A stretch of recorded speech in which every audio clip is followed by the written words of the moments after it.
This is a CBS News Detroit update. Good morning, I'm Sandra Ali. Here's a look at some of the top stories we're working on. New court documents link Detroit Lions cornerback Terrion Arnold to an assault and kidnapping case in Florida. Arnold isn't facing charges, but according to those documents, a home he rented near Tampa, Florida, was robbed earlier this month. The documents allege people linked to Arnold were involved in a violent plot to catch the people they think are responsible. Police say Arnold's rental, Airbnb, was robbed twice. It's alleged people suspected of being involved were lured to the property where they were assaulted. Some of those allegedly involved are facing charges. The investigation continues. There's an update from the Romulus mayor about that controversial ICE facility that could open there soon. Mayor Robert McCrate says while the city still hasn't received any official notice from the Department of Homeland Security, city staff did find documents on the DHS website stating the building will be used as a detention center. Get out! Get out of the car! Get out of the car! Unlock the door! Unlock the door! A woman from Taylor leads police on a wild chase in Huron Township. It ended in a landfill with several guns seized. Investigators say it started when the woman was suffering a mental health crisis and threatening to shoot at police. We're learning more at this hour about the fire at the St. Clair County Sheriff's Department evidence facility. State police now say the damage is extensive. They also say investigators are trying to figure out what may have started the fire and what sent evidence from the scene to forensic labs for review.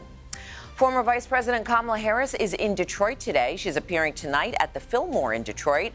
She'll be there to talk about her new book, 107 Days. The event is called A Conversation with Kamala Harris. It starts at 6. All ages are welcome, and tickets for that are still available. Drivers, beware of this. The ramp closures, they begin tomorrow at the 696 I-75 interchange. This is the next phase of the 696 Restore the Ruther project. The closures will be in place through early summer. Now let's go ahead and get a check-in on the weather with meteorologist Vitas Reed. Vitas, good morning. Good morning, and it looks like it's going to be a great Friday out there, Sandra, as we see mostly clear conditions and dry conditions today. Temperatures on the cool side starting us off in those 20s and 30s, but we got warmer air building in throughout the day. We could get temperatures in the 50s by later today, but it'll get a little bit blustery as the winds pick up, as the warm air pushes in. We could get wind gusts up to about 25 to 35 at times later in the afternoon into the evening. So the winds pick up, but the temperatures do as well through the day today. Probably low 50s we'll see in the afternoon. So looking at your next weather Doppler, we're seeing breaks in the clouds. We'll get plenty of sunshine through much of the day. Looking at your future cast, we're seeing those clear skies out there, nice and dry as we go through your morning, getting into the afternoon. But then by Saturday night, we may get actually our temperatures dropping and some snow showers across the area. Could get a little bit of a light accumulation over a couple areas. So we go from warm to cold again, but then we're going to see warm returning. So all hope isn't lost. Maybe a day or two are a little bit cold, but we see warm air pushing back in.